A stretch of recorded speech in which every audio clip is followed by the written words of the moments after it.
As for the last one, this is kind of a impulsive video decision on my part. But if anyone has any problems with this video, I'll blame my friend Dan because he technically gave me the idea to do this. The god of the underworld, Hades, is probably the most unfairly maligned and vilified of the Greek gods, I feel. And really, it's kind of a shame because out of all the gods, he is probably the one god in Greek mythology who's not a piece of shit. I mean, the Greek gods themselves are, well, they're very human. They have flaws, they have benevolence and malevolence to them. But Hades, I feel, is probably the most benevolent and kind of the gods. Like, he only did one bad thing, and technically that can be blamed on Zeus. And now, if you don't know what I'm talking about, the one bad thing Hades has done that I can actually somewhat see the validity in being against was the kidnapping of his wife Persephone. Now, to be fair in Hades' defense, he was telling Zeus, Persephone's father, who he had with Demeter, that he was in love with Persephone, and this is just the version I always heard, and then, well, the version I recently heard, anyway, and all he was do was tell Zeus this, and Zeus was fine with it, but he didn't think Demeter would be okay with it, so he's like, just kidnap her, always works for me, to borrow from overly sarcastic production. Hades does this, but this isn't a kidnapping so much as it's an arranged marriage with the father's blessing. Now, later on, Demeter goes on a little a pout because she can't find her daughter, but she does look for her, and eventually, first she goes to Hecate, I believe, and she doesn't know what happened. She heard something, but that was it. Then she goes to, I believe it was Apollo, and Apollo says, "Oh yeah, I saw it from the sky. Hades kidnapped her or snatched her up." And Demeter is furious. She is, and for those of you Demeter don't know, Demeter is the goddess of nature, like the seasons and all that. That's her. And Apollo's like, "Look, you could do worse for a son-in-law. Like, technically, the world should have belonged to Hades at one point. Which, by the way, yeah, Zeus fucked his own brother over out of his inheritance. But even if there's a delay, everyone is his subject eventually. So Hades isn't the worst husband Persephone could have ended up with. Demeter doesn't really take this with much. Well, she doesn't take it well, and eventually she nearly causes the death of humanity because the seasons stop coming. So humans can't. Well, they can't have bountiful crops and all that. Zeus is like, "Oh balls, that's not good." So he's like, "Hermes, I need you to do me a solid. What? I need you to go unarrange a marriage." Okay. And when Hermes gets to the underworld, he finds Hades and Persephone. I think what I heard was they were just hanging out, and they seem to be doing well.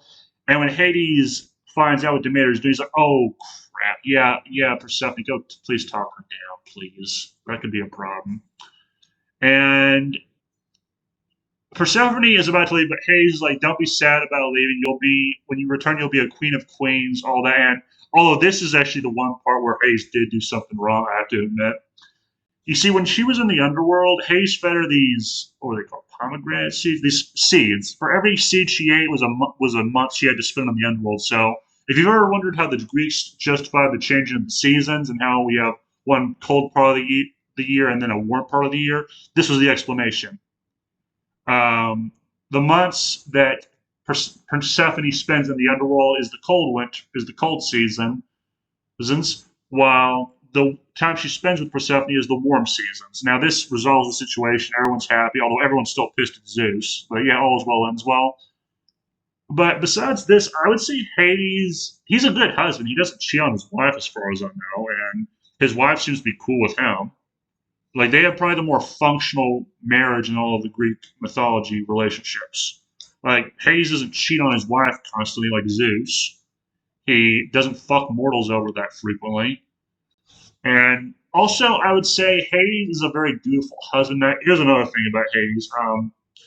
He has actually helped mortals more times than I think people would like to admit, or at the very least, that gets talked about. Like one time there was this guy named Orpheus. His wife was killed, and Orpheus wanted to get her soul back from the underworld. And he goes down to the underworld, plays his lyre, and Hades is moved by his plight, like, oh my God, it's my family. Oh, hmm. But anyway, he's like, "Okay, look, Orpheus, I'll make you a deal. I will allow your wife to leave you with the underworld with you on one condition: you cannot look back until you are both fully out of the underworld. Unfortunately, Orpheus at the last second decided to look back, and that fucked everything up. So technically, that's Orpheus' fault, not Hades. Another example of this would be Hercules' last labor. He was told by his cousin, a real douchebag from what I remember, to bring him Cerberus. Now, Hercules goes into the underworld because it's Cerberus' job to keep you out, not out. And he tells Hades the problem. Like, yeah, Uncle, we have a slight, I may have a slight inconvenience for us both. And Hayes hears this. He's like, okay, fine. I'll tell you what, my nephew, my main man, Herc. I will allow you to take Cerberus out of the underworld on one condition: you have to wrestle him into submission. That was it. And Hercules was like, done. Like, really, you can't threaten Hercules with a good time. Like, again, this is the strongest man in Greek mythology, or Heracles, or whatever. You can't threaten him with a good time. He does it. Then he later returns Cerberus to Hades. Although in some versions, I think I heard Hercules shot with an arrow. I don't know why, but yeah. So Hades is not that bad of a guy. He does keep his promise. There are two people who he did fuck over one time. One of them was Theseus, I believe, the guy who slew the Minotaur. There was him and his brother. Now they decided who they wanted to marry. I think one of them decided that they wanted to marry Helen of Troy, who was a 12-year-old at the time.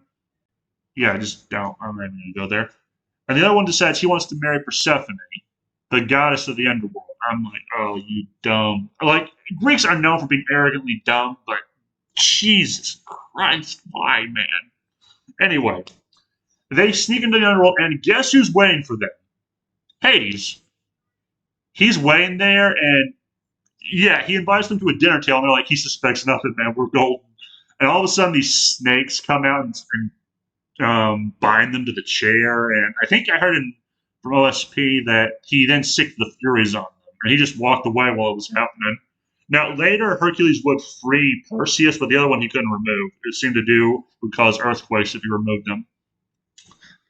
So, in that case, you have a situation where someone came to take his wife, and yeah, he had a justifiable reason to be angry because, again, he loves his wife. A man's wife is his life in some instances. I mean, there's another instance of this, I would say, with Sisyphus, the guy who pushes the boulder up and has it fall down every day. Personally, I think Hades was just mad at him because he pissed off his wife by proxy. So he was mad by proxy. For those of you who don't know, Sisyphus, he tricked Persephone. Like, first he locked Thanatos, the god of death, in a trunk. Then when they brought him to the underworld, he told his wife, before he was taken, he told his wife not to bury him, just to leave him in the streets. So he tricked Persephone into letting him leave to fuck with her. And then when he died and went back, you had a livid Thanatos, a furious Persephone, and I'm just going to assume that since his wife was mad, Hades was again mad by proxy, because again, you don't piss off his wife, he adores his wife. So, yeah, Hades is not a bad guy, I would say. He's just... And the sad part is, he was fucked over from day one. Like, he was the first of the Olympians to ever be born, from what I remember. And on the day he was born, his own father swallowed him whole. And when he was released and they defeated the Titans, including his father, he got cheated out of his own inheritance, depending on the version you believe. So, yeah, Hades... I just feel bad for him. I really do. If you're wondering how he got screwed over, in the version I heard, they were trying to decide who should rule what, and technically it should have been Hades who became king of the gods, because as the firstborn, he technically had a stronger claim to it than Zeus, but Zeus was an ambitious motherfucker. So they decided, we'll draw lots to decide who gets what. Zeus drew the longest one, so he got heaven, all the stuff that he's known for now. Poseidon got the second longest one, so he got the ocean. And Hades, this poor bastard, he got the underworld. And what's sad is no one worships him. There are no temples devoted to him, and everyone is scared of him. Like, I remember one guy in Clash of the Gods. He's like that uncle whose business you don't want to know about. That's how the Greeks regarded Hades. So yeah, I feel bad for Hades. If he was real, yeah, I would feel bad for him. Like, if there's an afterlife and Jesus meets Hades, I like to think Jesus would be like, okay, Hades, my man, you've suffered enough. Come on, let's go the therapy or something. That's a joke me and Miles would have. Anyway, yeah, that's my defense of Hades. Is just, or that's just my take on Hades. Is he's not a bad guy. He just had a bad hand in life. And unlike most gods, he doesn't try to fuck you over. He tries to be fair and even-handed. Like when he's mad at someone, there's usually a justifiable reason for him being mad. And I think that's where I'll end it. Like, yeah, he's a god. He does things to scare people, but he has a justifiable reason usually for doing it. So have a nice day. Remember, the game was rigged from the start.